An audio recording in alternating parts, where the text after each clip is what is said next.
Hello, everyone, and welcome to the Jim Kleiber Show. Today is Tuesday, December 15th, 2020, and here we are. Today I want to talk about why I slept better last night. And I think one of the main reasons that I slept better, especially in the morning, was that I stopped thinking so much. And I think it's very easy for us to say, oh, just don't think so much. Oh, you think too much. Gosh, I've heard this my whole life.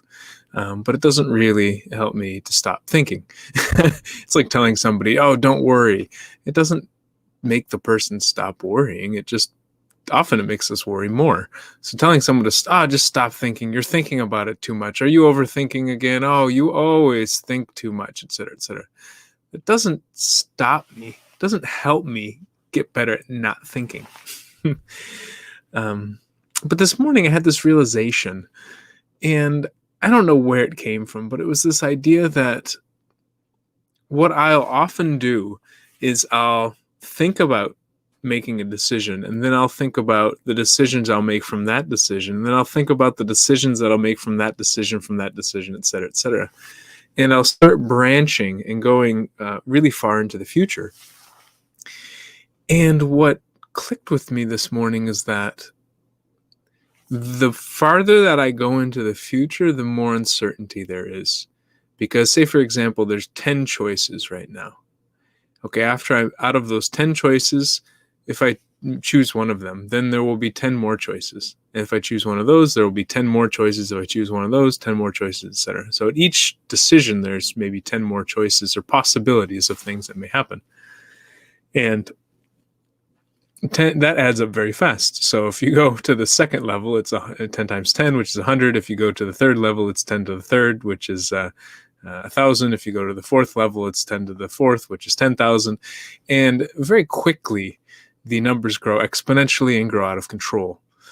And for some reason, I thought, this is why I'm going so crazy, is because I'm trying to predict very far into the future what will happen if I name a company a certain way, if I get into a relationship with a certain person, if I move to a certain place, if I go out without a mask. And so I think people have told me before it's catastrophizing, but it didn't feel like catastrophizing all the time. Catastrophizing, from how I understand it, is a term to describe how we can take a situation and project it into the future to the point where it becomes a catastrophe. Becomes really bad disaster, and therefore we can get paralyzed by just seeing nothing but potential disasters coming our way. But for me, it never felt like I was just doing that. It almost felt like, if I look at it, that I was looking at many possibilities. So I wasn't just seeing catastrophes. I was also seeing triumphs. I was also seeing, huge victories. I was also seeing just kind of middle of the road. I was seeing many different possibilities and quickly getting overwhelmed with the number of possibilities. And so when that clicked for me, I said, okay, listen, I don't know what I'm going to want. I don't know how these things are going to play out. What do I want to do tomorrow? Simple. What do I want to do tomorrow? I want to make sure I pay attention to my healthcare and get that all filed away. I want to return a few things that I've purchased. I want to invite people to the class that I want to do on Wednesday, which is tomorrow. I want to do this podcast. I want to exercise. Okay, that's good enough for now, right? Not try to overwhelm myself with all these different possibilities. Instead of being like, okay, if I invite people to the class tomorrow, how many people are going to show up? Okay, if 10 people show up, what will I do? Okay, but if 20 people show up, what will I do? Okay, if there are 20 people who show up, what if 30 people show up? But I can only have 24 people in the class based on the current pricing model. Oh, okay. If 30 people show up, and then I'll I will do this. Maybe I'll start another class. Oh, at what time should I start another class, right? Because maybe there are people in different time zones. Maybe 30 people want to show up then, but maybe 30 other people want to show up at a different time. Okay. And then I start going down all these different routes of possibility, which makes me think a lot. And so when I try to go to sleep, I'm thinking of all of these different branches of the tree. And even when I'm awake, I'm contemplating what are these different possibilities. And you know what hit me this morning after doing a little research is that this is how some of the most advanced computers are trying to solve problems. Not humans. We're not so good at doing that. And even the computers. So, like, for example, they came up with computers to play chess. They've come up with computer algorithm to play Go, kind of an ancient Chinese game.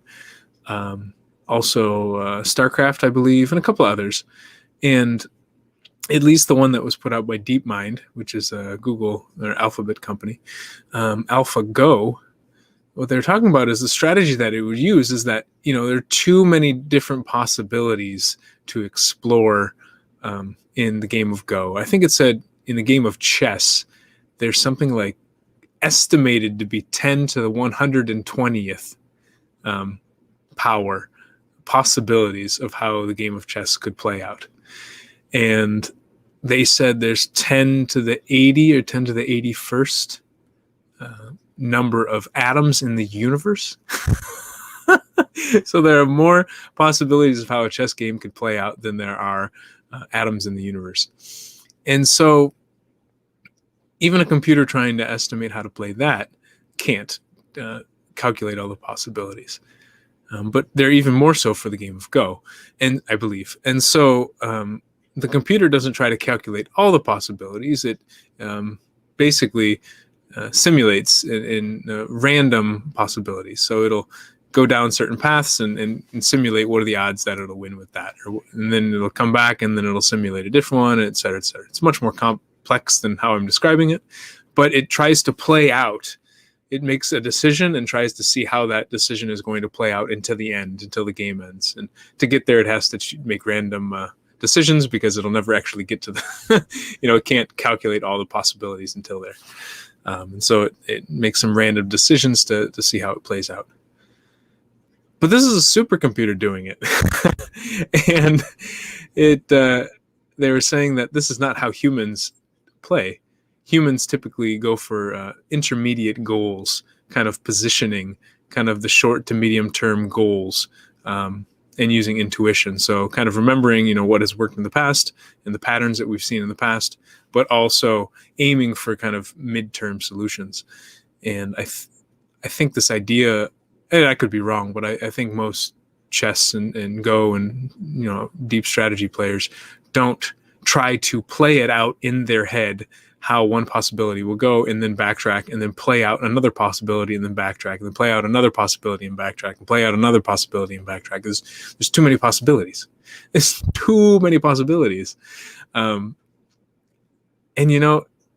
that's for a game of chess or a game of Go where the possibilities are constrained to the rules. Chess is what?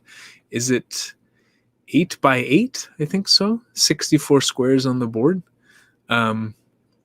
And there are certain ways that the characters can move and very, very restricted in many ways. Compared to life, life has so many possibilities. Even just one human life, so many possibilities, right? So many different things that can happen, and then so many different things that can happen as a result of the decisions we make, the decisions other people make. Gosh. And so to be able to try to simulate that in our heads can probably lead to so much anxiety in us. I know for me, at least, this idea of trying to anticipate, if I do this, what will happen? If I do this, what will they do? What will they do? What will they do? What will they do? And then once they do all those things, what will I do? And then what will they do? And what will they do? It can lead to many, many, many sleepless nights. And I've noticed that the times in my life where I felt most relaxed, have slept the best, and actually have been quite productive, have been when I have focused on that, you could say medium, but definitely short-term goals. Like, okay, what I'm going to do is, like, for example, when I wrote, I'm going to write for 35 straight days at this time, and this time. Boom. Super productive. Now, if I said I'm going to write for the rest of my life, or if I thought, okay, if I write for this 35 days, what's going to happen after? What are people going to think? And then how am I going to take this into the next level? And then I probably wouldn't have done it. Same thing with this podcast. I said, okay, I'm just going to do it every day at this time. Simple. I focus on this time at the day. Now, if I try to extrapolate again, how could this grow? How could it get bigger? Where's it going to go? I can get lost in this world of uncertainty, in this world of possibilities. And I don't know how many others are like me in this. I think some of the challenge of being human is assuming that other people are just like us. And I imagine many of you maybe don't get stuck in this pattern. But I do know there are some of you who do.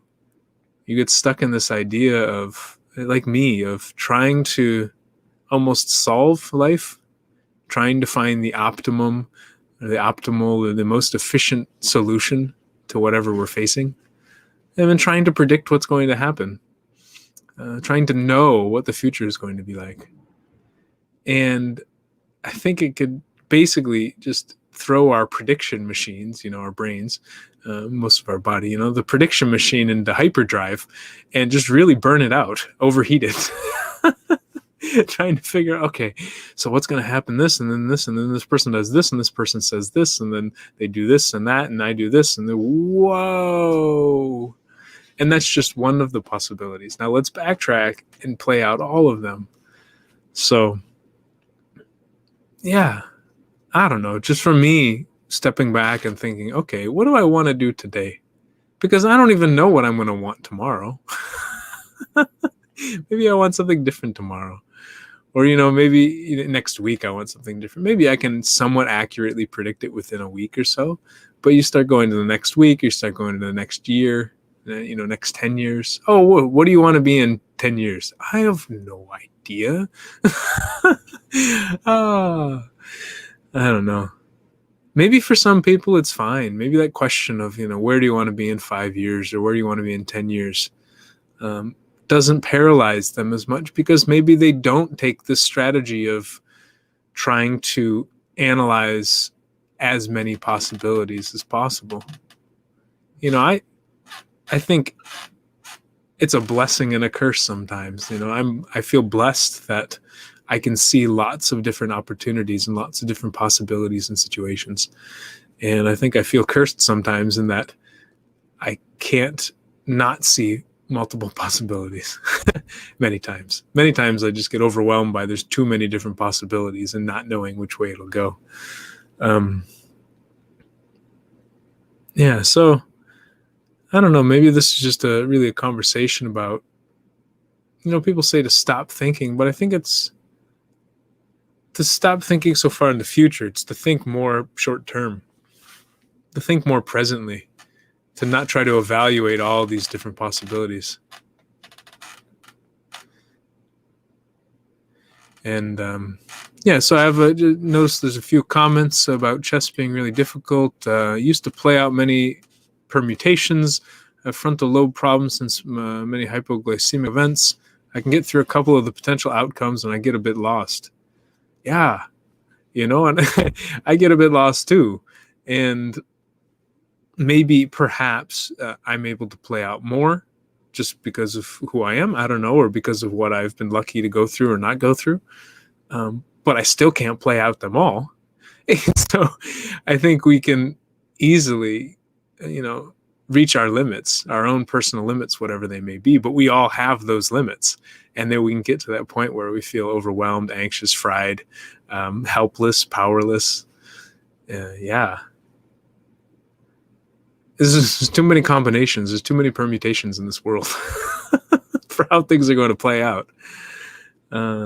It's almost like more playing and less playing out, if that makes sense. More focus on playing and less focus on playing out or playing something out.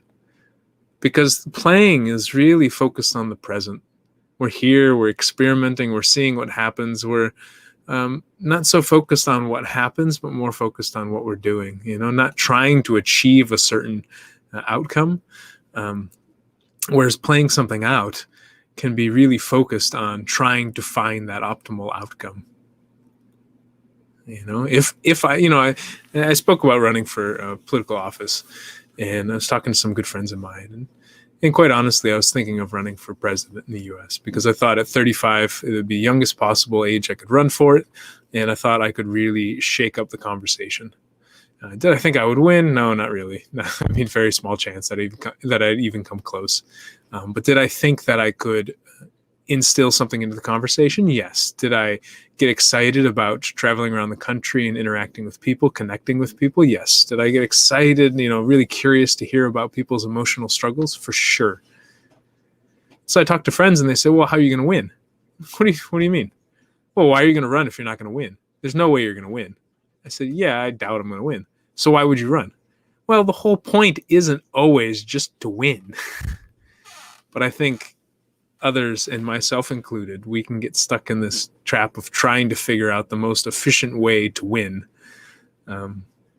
instead of just being in the moment, playing with what's around us, experimenting and seeing what happens, being more open to the outcome instead of trying to close and really focus on the success of, or the likelihood of that outcome.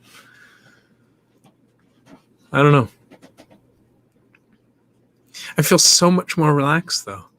This idea of just, okay, what do I want to do right now? I mean, you can even bring it down to the moment. What do I want to do right now?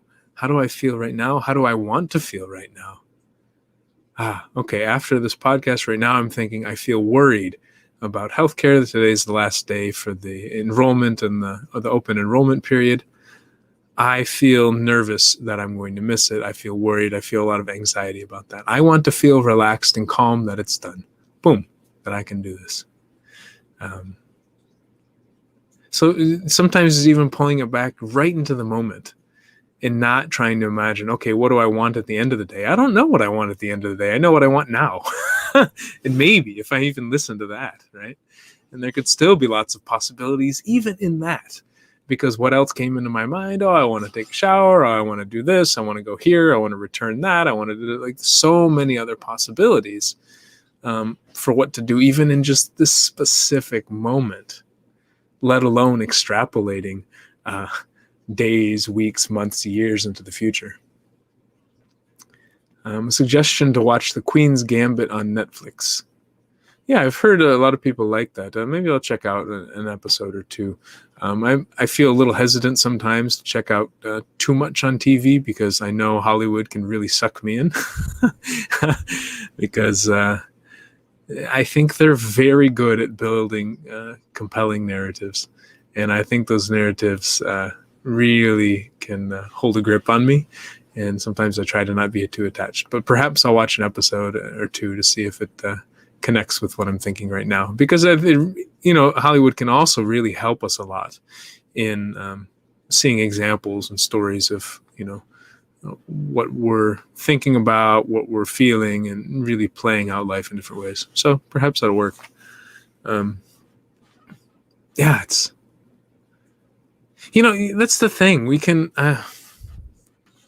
by extrapolating so far into the future, we can get lost in so many different possibilities. And there are so many different possibilities just in the moment alone. We have so much internal conflict about what we want to do right now, let alone what we want to do in the future. Ask somebody what they want to eat, and they're like, oh, I have no idea. You look at a menu, one trick I would use sometimes if I go to a restaurant and say, okay, I'm only eating vegetarian food, or I'm only eating chicken, or I'm only eating something that's very low in fat, or I'm only eating something under this certain level of price. I'll put artificial rules in place so that it limits some of my options. If you go to a menu and it's got 80 different options, you're like, oh goodness. If I put this arbitrary rule that says, okay, nothing over $10, boom, now I have 4 options. Or if I say, okay, only vegetarian, now I have 10 options. Okay, so I've just reduced it a lot. Um, so I think that just even making these decisions in the very short term can really, I think it can be really hard just to focus on the decision in the short term. Should I get the paper or plastic bag? If I just focus on the short term, maybe my intuition or gut says, okay, get the paper one. Or bring your own, right? But if I start thinking about that in the future, okay, if I get the paper one, is that more environmentally friendly than the plastic one? Well, to grow the paper one, it needed to have the trees and the water, and if it came from a sustainable source, okay, that makes sense. But what's going to happen to the paper after? What kind of glues are in the paper? Where did the plastic, where did the glues come from? Did they come from oil-based? Were they plant-based? Were they okay? Okay, about the plastic. What's going to happen to the plastic? Is the plastic after I use it is going to be recycled? Is it going to end up in the house? Is it going to end up into microplastics? Is it going to be into the ocean? Is it going to be into the okay, if it is into the microplastics, what's going to happen to the animals? So if it's going to be microplastic and now animals are eating it, and so it's getting stuck in the lungs of different animals, and so what effect does it have when plastics get stuck in the lungs of animals? They found microplastics on the top of Mount Everest. Okay, so how are the microplastics impacting us as animals? Not just talking about the other animals. Oh, goodness. And really going down that, again, I don't think it's catastrophizing. I think it's just this long train of extrapolation, of prediction that can really trap us. Because then I can be really paralyzed. Oh, should I get the plastic? Or should I get the paper? Should I take no bag? Should I bring my own bag? I have no idea. And maybe that's the same way when somebody goes to eat food, when we choose from a dinner menu. It's, okay, if I get this, then how is that going to impact my health? And I wanted to go for a run later, and so if I eat this, I'm not going to feel so good going for a run. But if I eat this other thing, maybe I won't have enough energy for a run. And well, I'm trying to lose weight, and so if I eat this, then I'm not going to lose weight. But if I'm only coming here one time, and if I'm only here because I'm on vacation, this is my opportunity to eat this. I won't have another chance to eat this. And okay, if I eat it this way, maybe I can eat it this way, but I could remove this because this is the thing that's most unhealthy for me. But if I remove that, it's going to add this to the cost. And boom, boom, boom, boom, boom, boom, boom, boom, boom. Again, I hope I'm not the only one that does this. But regardless, just being aware that I do this and just giving you a little window into how my brain can work. Having that analogy, having that realization that there are too many possibilities, and at each level of decision making or of time, whatever, each consecutive level, the possibilities grow exponentially, and quickly we get overwhelmed. And so just being more blind to what happens down the decision tree. Perhaps this does relate in some ways to computer algorithms and search algorithms. I worked at a company where we did innovation, and it was focused on a principle called iterative deepening, which comes from computer science algorithms. And from my understanding, it's a combination of breadth and depth search. So they have breadth first search and depth first search. So I think depth first is you go all the way down the decision tree first, and then you come back up, and breadth is you go all the way across, and then you keep going across or so. Whereas iterative deepening is that you spend a certain amount of time on each one, and then you decide, okay, which ones seem the most promising that we want to go deeper in. And so you go deeper in just a few of them. And then out of those, you choose which ones do we want to spend more time going deeper in, and you go deeper in a few decisions. And what I like about that, and perhaps that is something that even is applicable in this situation, is this idea of committing to exploring something for a short-term time limit or resource limit or whatever, just short-term limit of some sort. And then after doing that, making a decision, should I go deeper into this? And which one should I go deeper into? So after some exploration, whereas not doing the depth first search, which I think I was doing, was trying to go all the way down to the end of the branch and come back up and going down another branch and just getting totally lost in the possibilities. Anyways, this has just been me reflecting a bit on how I think I've taken approaches that supercomputers are trying to do and still get overwhelmed with the possibilities and don't even do it the way that I think I've been trying to do it. And how just realizing that the further we go into the future, the more quickly the realm of possibilities grows exponentially, and the harder and harder it is for us to predict what's going to happen. And so focusing on the present, as many spiritual leaders have said over the years, can really help us feel more relaxed, more calm, more grounded, stronger in many ways. And I think it's because we don't burn out trying to predict all the possibilities that exist and not even come close to predicting them. So that being said, a strategy to deal with the infinite amount of possibilities is to focus more closely where the realm of possibilities is much smaller. And as we shrink it closer and closer to the present moment and to what's in our control and not in control of somebody else, what can we do in the present moment? What do we want to do in the present moment? And not think about how that impacts future moments so much. I think the more at ease we will feel. And I know it's been working for me so far. Let's see if it works 2 nights in a row. Who knows? And I'm not going to extrapolate much further than that. I'll stop at that. I'll see if it works until tomorrow as well, and then I'll go from there. All right, y'all. Hope you have a good one. Take care, and I will talk to you soon.